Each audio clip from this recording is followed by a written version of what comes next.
মধ্যপ্রাচ্যে চলমান উত্তেজনাপূর্ণ যুদ্ধ পরিস্থিতির মধ্যে নতুন কূটনৈতিক তৎপরতা শুরু হয়েছে। ইরানের সঙ্গে যুদ্ধবিরতির জন্য যোগাযোগ করেছে চীন, রাশিয়া ও ফ্রান্স। তবে যুদ্ধ থামানোর আগে স্পষ্ট একটি শর্ত দিয়েছে তেহরান।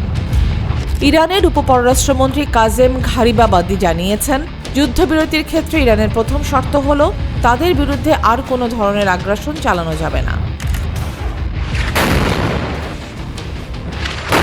তো 28 ফেব্রুয়ারি সকালে যুক্তরাষ্ট্র ইসরায়েলে যৌথভাবে ইরানের ওপর বড় ধরনের হামলা চালায়।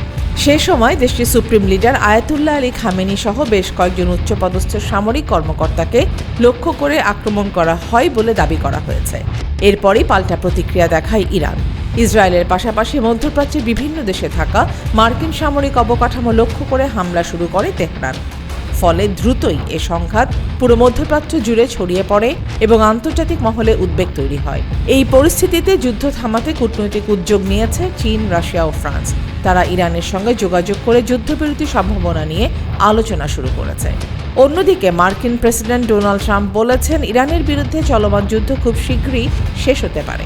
মঙ্গলবার ফ্লোরিডায় এক সংবাদ সম্মেলনে তিনি জানান, কয়েকদিনের মধ্যেই যুদ্ধ বন্ধ হওয়ার সম্ভাবনা রয়েছে।